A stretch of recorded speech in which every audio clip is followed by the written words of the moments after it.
Durante décadas, Ric Flair ha tenido el gimmick constante de ser el tipo llamativo y arrogante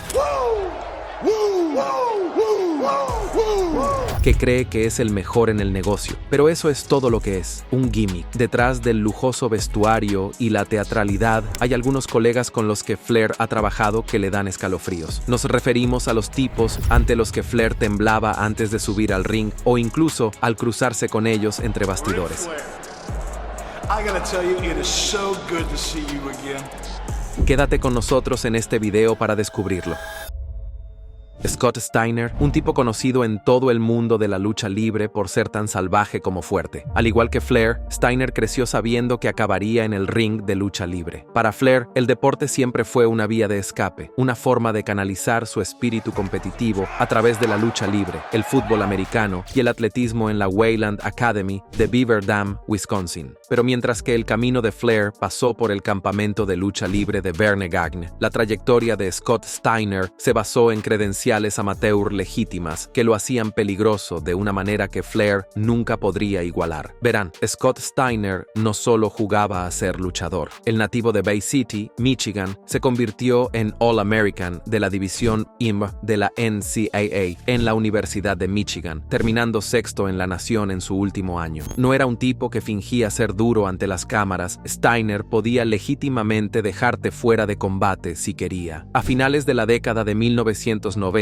Steiner había pasado de ser una maravilla atlética a convertirse en algo completamente diferente. Un monstruo mejorado químicamente que no tenía en cuenta la política, las consecuencias o las reglas no escritas que mantenían civilizado el negocio de la lucha libre. Y su principal objetivo, el propio Nature Boy. A partir de 1999, Steiner comenzó a hacer lo que los aficionados a la lucha libre llaman promo shoot, saliéndose del guión en televisión en directo para expresar sus verdaderas quejas. Se subía al ring en WCW Nitro y destrozaba a Flair, llamándolo viejo bastardo celoso, burlándose de sus dientes amarillos y torcidos y de su relevancia en declive. No se trataba de insultos preparados, sino de ataques genuinos y venenosos diseñados para humillar a Ric Flair. Para un tipo como Flair, que había pasado décadas cuidando cuidadosamente su reputación, era una pesadilla. En la lucha libre, dependes de la confianza, confías en que el otro siga el guión. Steiner no solo rompió esa confianza, sino que la incendió y la dirección lo alentó, dejando a Flair completamente expuesto a un hombre que lo odiaba de verdad. La animosidad también era real. Steiner creía que Flair había saboteado su carrera inicial como luchador individual, frenándolo para proteger su propio puesto. Hay historias famosas de Steiner persiguiendo a Flair por los estacionamientos, creando un ambiente en el que el 16 veces campeón mundial temía legítimamente por su seguridad. Cuando Steiner decía que te haría daño, no era solo por trabajo, era una advertencia. Y mira, si crees que Steiner era difícil de manejar, espera a oír hablar del siguiente. Flair no solo lo respetaba, se preparaba para él. Bruiser Brody no era solo un nombre en el vestuario, era una advertencia. Cada vez que su nombre aparecía en la hoja de reservas, los chicos empezaban de repente a revisar su equipo, su plan de viaje y a veces, incluso sus decisiones vitales. ¿Y Ric Flair? Sí, incluso el Nature Boy sentía ese miedo. Bruiser Brody creció con el tipo de convicción que solo los futuros luchadores parecen tener, como si el ring los llamara mucho antes de que supieran siquiera lo que era un suplex. Igual que Flair, pero las similitudes terminan ahí. Flair siguió la ruta tradicional, deportes universitarios, Wayland Academy, y luego el famoso y brutal, pero disciplinado, campamento de lucha libre de Verne Gagne. Aprendió estructura, psicología, sincronización y, lo que es más importante, cómo jugar al juego político. Bruiser Brody, por otro lado, no jugaba. Él era el juego. No intentaba subir en la escala ni cautivar a los promotores. En el sistema territorial de los años 70 y 80, los campeones como Flair se suponía que eran los mejores, los que tomaban las decisiones. Pero Brody representaba un tipo diferente de estructura de poder. Era el ejecutor, el comodín, el tipo que podía entrar en cualquier territorio territorio y hacer lo que quisiera porque los promotores tenían demasiado miedo de decirle que no. Era una bestia indómita y autónoma que trataba cada combate como una pelea real, y esa imprevisibilidad era precisamente lo que ponía nervioso a Flair cada vez que compartían cartel. Y aquí está la parte que le revolvió el estómago a Flair. Brody no solo trabajaba duro, sino que prácticamente inventó su propia categoría de dureza. No era la dureza del tipo haz lo que quede bien. Era la dureza del tipo te pasarás 3 días poniéndote hielo en las costillas y preguntándote qué hiciste para ofenderlo. Una vez que Brody decidía salirse del guión, buena suerte. Ningún árbitro intervenía, ningún promotor lo apartaba, ningún veterano le daba una charla. Brody solo respondía ante Brody. Flair luchó contra él 75 veces, 75 encuentros largos, agotadores y angustiosos en los que podía pasar cualquier cosa. Algunos de esos combates duraban 1 hora entera y Flair ha admitido abiertamente que le parecían 1 hora de infierno. Y sinceramente, cuando te imaginas a Flair, el icono de labia fácil y bata, atrapado en un ring con un tornado humano de 2,03 metros y 127 kilos, que podría decidir a mitad del combate que esa noche era la noche en la que iba a tirar el guión por la ventana, entiendes por qué Flair no estaba precisamente corriendo hacia la cortina. Ahora bien, si Bruiser Brody representaba el caos que no se podía controlar, Wahoo McDaniel era otro tipo de pesadilla. Wahoo McDaniel creció sabiendo exactamente hacia dónde se dirigía, directamente al ring, pero tomó un desvío por un mundo con el que la mayoría de los luchadores solo podían soñar. Antes de que Flair luchara con él, McDaniel ya se había labrado un currículum deportivo legítimo en la NFL, jugando para los New York Jets y los Miami Dolphins, y eso es precisamente lo que lo diferenciaba de todos los que habían trabajado con Flair. No era un tipo que fingía ser duro por el negocio, era dureza en su forma más cruda y auténtica. Aportó la violencia de la NFL a una profesión en la que los luchadores solían protegerse entre sí. Wahoo no lo hacía. Sus golpes, esos feroces golpes con el filo de un cuchillo, no solo aturdían al público, dejaban marcas rojas profundas que permanecían como recuerdos de una pesadilla. Sus puñetazos no solo parecían duros ante la cámara, te sacudían el cráneo. Cada vez que subías al ring con Wahoo, no te preparabas para un combate, te preparabas para una colisión. Flair y McDaniel lucharon docenas de veces en todos los territorios, a menudo durante los 60 minutos completos de Broadway, tal y como hacía Flair con Brody. Pero no eran combates largos normales, eran batallas sangrientas, desgarradoras, casi bárbaras, que dejaban a ambos hombres como si hubieran peleado en un estacionamiento, no luchado en un ring. Y sinceramente, en cierto modo, así era. Wahoo no sabía cómo relajarse, y aunque lo supiera, su orgullo como exatleta profesional no se lo permitiría. Lo que hacía que Wahoo diera miedo no era su imprevisibilidad, como Brody, ni su pura malicia, como Steiner, sino su certeza. Sabías lo que te esperaba cada vez, 1 hora completa de dolor, sudor y supervivencia, y cada minuto se alargaba hasta convertirse en una eternidad. Flair respetaba a McDaniel no solo porque tenía que hacerlo, sino porque todo el vestuario lo respetaba. En la época territorial, los chicos de atrás tenían el poder real, y nadie, ni siquiera Ric Flair, quería encontrarse en el lado equivocado de Wahoo McDaniel. Stan Hansen podría ser el único luchador de esta lista que asustaba a Flair por razones que no tenían nada que ver con la política, el ego o las rencillas personales. Hansen era peligroso porque, literalmente, no veía. La mayoría de los luchadores de la época de Flair trabajaban duro para enviar un mensaje o establecer su dominio. Hansen trabajaba duro porque su vista era tan mala que, sinceramente, la mitad de las veces no sabía dónde estabas. ¿Y su arma preferida? El lariat, un clothesline tan peligroso que había dejado inconscientes a personas y acabado con carreras. Ahora imagina ese mismo movimiento viniendo hacia ti de un vaquero casi ciego que golpea donde cree que está tu cabeza. Eso no es un combate de lucha libre, es un juego de esquivar la conmoción cerebral. Flair ha admitido abiertamente que cada vez que tenía un combate contra Hansen en el calendario, sentía que estaba apostando. No apostaba por si el combate sería bueno o si al público le encantaría, sino por si saldría del ring con la cara intacta. El lariat de Hansen no era una finta, era una amenaza real para tu mandíbula, tus dientes, tu hueso orbital, cualquier cosa que se interpusiera en el camino cuando ese brazo del tamaño de un tronco de árbol se abalanzaba sobre ti. Lo que lo hacía aún peor era que Hansen no intentaba hacer daño a nadie. No era como Scott Steiner, que se dedicaba a sus propios asuntos, o Bruiser Brody, que decidía volverse loco. Hansen simplemente luchaba de la única manera que sabía, a toda velocidad, con toda su intensidad y con aproximadamente un 40% de visión. Se convirtió en una leyenda en Japón, precisamente porque esa rigidez e imprevisibilidad encajaban perfectamente con su estilo contundente. Pero para Flair, cada combate de Hansen significaba luchar a la defensiva, protegiéndose primero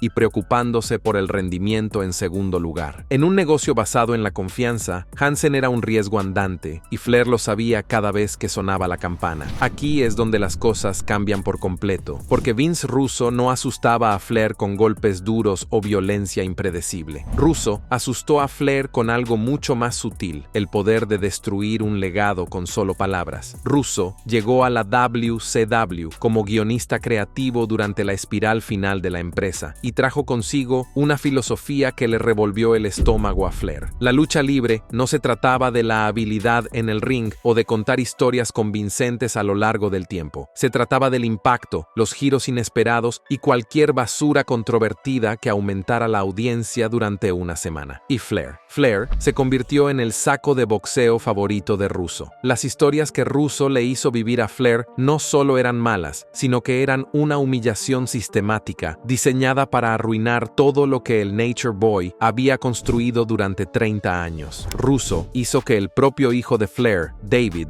se volviera contra él en televisión. Puso a Flair en una situación en la que le afeitaron la cabeza en medio del ring. Hizo que Flair pareciera débil, patético y desesperado. Todo en nombre de una televisión atrevida que priorizaba el impacto barato por encima del respeto al negocio. Lo que hacía que Russo fuera tan aterrador para Flair no era el peligro físico, era la impotencia absoluta. Verás, Flair podía soportar que Bruiser Brody le diera una paliza porque al menos podía defenderse. Podía sobrevivir una hora con Stan Hansen porque sus habilidades le permitían salir adelante, pero contra Russo no había defensa posible. Russo controlaba los guiones y ninguna maniobra política ni el respeto del vestuario podían salvar a Flair de las historias diseñadas específicamente para hacerle parecer un payaso. Flair ha descrito este periodo como uno de los más frustrantes de su carrera porque veía cómo alguien sin ningún respeto por la historia de la lucha libre utilizaba su poder creativo para derribar a leyendas a cambio de aplausos baratos. Russo representaba todo lo que Flair odiaba de la lucha libre moderna, la idea de que el espectáculo importaba más que el contenido, que humillar a una leyenda era solo otra herramienta en la guerra de los índices de audiencia. Y si Vince Russo asustaba a Flair destruyendo su legado ante las cámaras, Eric Bischoff lo aterrorizaba al tener el poder de borrarlo por completo. Bischoff no era luchador, no era un booker en el sentido tradicional, era un ejecutivo corporativo que dirigía la WCW como un negocio, y eso era precisamente lo que lo hacía tan peligroso para alguien como Ric Flair. En el mundo de Bischoff, no importaba que fueras 16 veces campeón del mundo o que hubieras llevado territorios a tus espaldas durante años. Lo que importaba eran los índices de audiencia, los ingresos por publicidad y si encajabas en su visión de la lucha libre cool. Y, cada vez más, esa visión no incluía a tipos de la vieja escuela como Flair. Bischoff representaba el nuevo modelo corporativo de la lucha libre, en el que el talento en el ring era reemplazable y las leyendas podían ser retiradas de la televisión en el momento en que dejaran de mover la aguja. Controlaba el tiempo de pantalla de Flair, sus historias, su sueldo y, lo más importante, su relevancia. Para alguien que había pasado toda su carrera como pieza central de la lucha libre profesional, tener que luchar de repente por un lugar en la cartelera era humillante y aterrador a partes iguales. El miedo que Flair sentía con Bischoff no era por sufrir daños físicos, sino por caer en el olvido. Era ver cómo luchadores más jóvenes y llamativos, como los de la NW, o se hacían con el control de la empresa mientras tú te sentabas en el comedor, preguntándote si alguien recordaba siquiera quién eras. Bischoff tenía el poder corporativo para hacer que Flair dejara de ser relevante, y lo utilizaba como arma cada vez que Flair se salía de la línea o cuestionaba la dirección de la empresa. La animadversión entre estos dos era tan profunda que, incluso después de que ambos dejaran la WCW y acabaran en la WWE, tuvieron una auténtica confrontación física entre bastidores. Así de personal se volvió todo. Dos tipos que supuestamente habían dejado atrás ese entorno tóxico tóxico de la WCW, seguían guardando tanto rencor que llegaron a las manos años después. El siguiente es un tipo que hizo que la lucha libre fuera impredecible de una manera que Flair nunca había visto antes. Mick Foley. Mick Foley era el tipo de persona que te hacía replantearte qué era realmente la lucha libre. No se trataba de puro poder o golpes duros, sino de creatividad, caos y hacer cosas que nadie más se atrevería a hacer. Flair había pasado décadas dominando la psicología, la narración y la ejecución perfecta, pero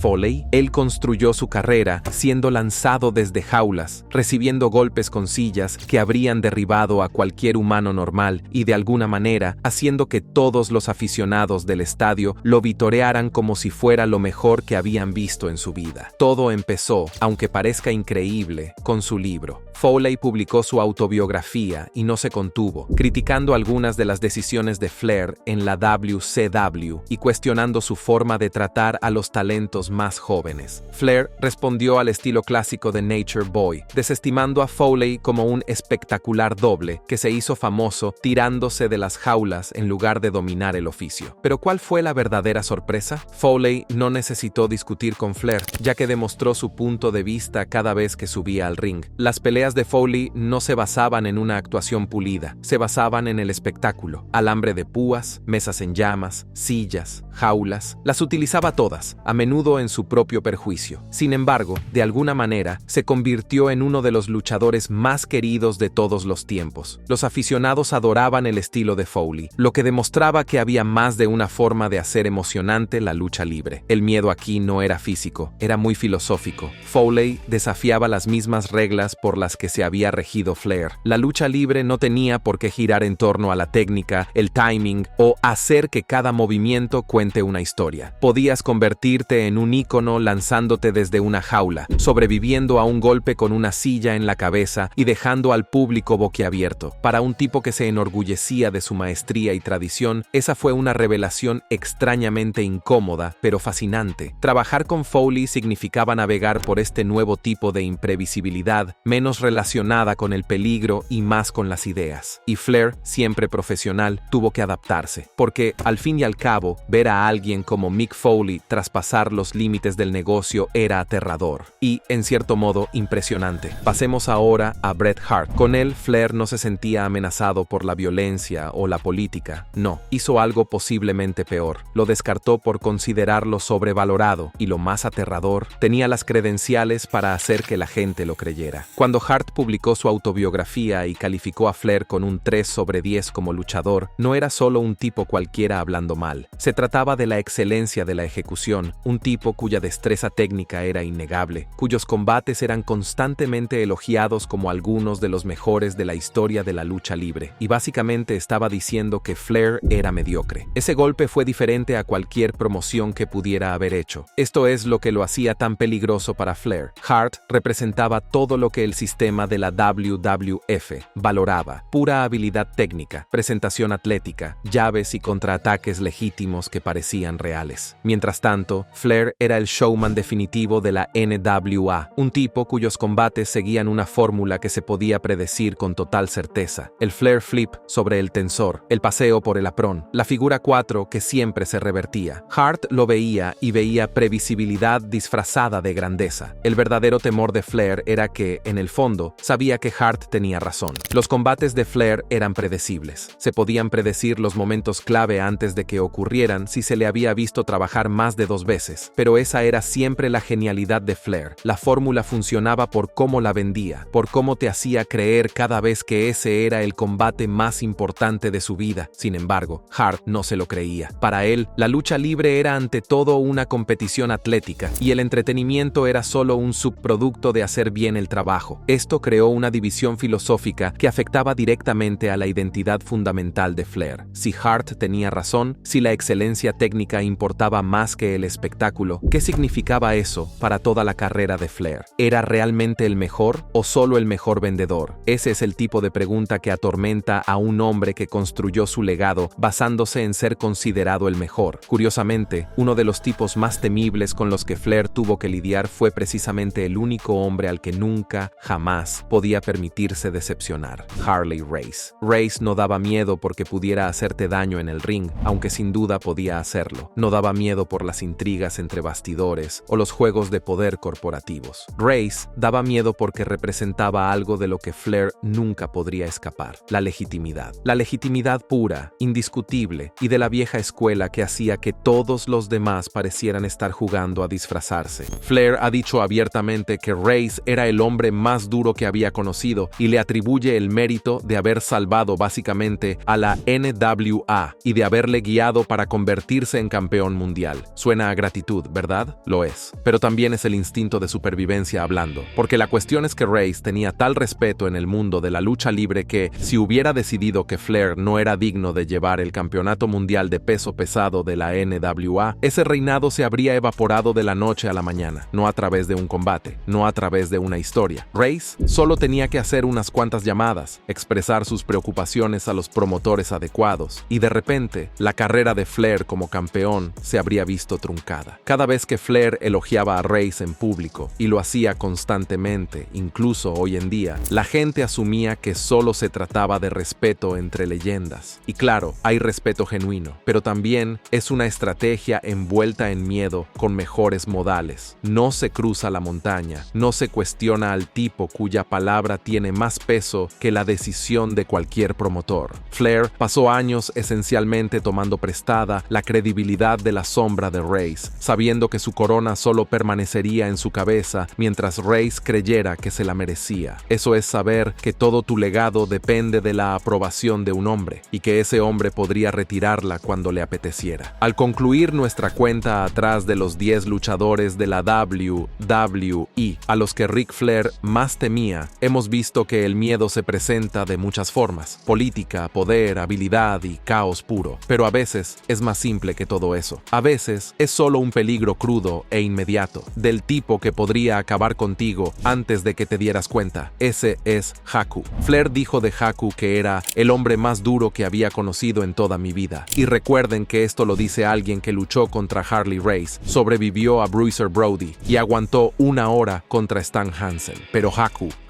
era diferente. No se trataba de trabajo duro, de promociones o de juegos políticos. Se trataba de la fría y dura realidad de que, si Haku perdía los estribos, estabas acabado. Y punto. Fin de la historia. Las historias sobre Haku son leyenda en el mundo de la lucha libre. Y lo aterrador es que todas son reales. Este hombre se liberó de unas esposas. No forzó la cerradura. Rompió las esposas después de ser arrestado. Se rió del gas pimienta durante una pelea en un bar. Hay múltiples relatos de Haku enfrentándose a 5, 6, 7 tipos a la vez y saliendo ileso, dejando un rastro de cuerpos a su paso. Todos los luchadores de esa época, sin excepción, te dirán lo mismo. Haku era el ser humano más duro del negocio y ni siquiera estaba cerca. Para Flair, esto creó un problema único. ¿Cómo te mueves por el vestuario cuando hay un desastre natural andante que puede decidir en cualquier momento que no le gusta algo que has dicho o hecho? No puedes salirte con la tuya para que Haku no te arranque la garganta. No puedes hacer una promoción que le haga cambiar de opinión. Todas esas herramientas que Flair pasó décadas perfeccionando, el encanto, la manipulación, las alianzas estratégicas, nada de eso significa nada si Haku decide que tú eres el problema. Entonces, ¿qué hizo Flair? Se mantuvo alejado de Haku. Era amable, respetuoso, nunca le dio al hombre una sola razón para siquiera mirarlo con malicia. Porque, a diferencia de todos los demás en esta lista, no había ningún escenario en el que Flair pudiera protegerse si las cosas se torcían. La imprevisibilidad de Haku lo hacía imposible de manejar o predecir, y eso significaba que la única opción de Flair era sobrevivir evitando enfrentarse a él. Eso es puro miedo primitivo, saber que alguien puede destruirte cuando quiera y que tu única defensa es esperar que nunca le apetezca hacerlo.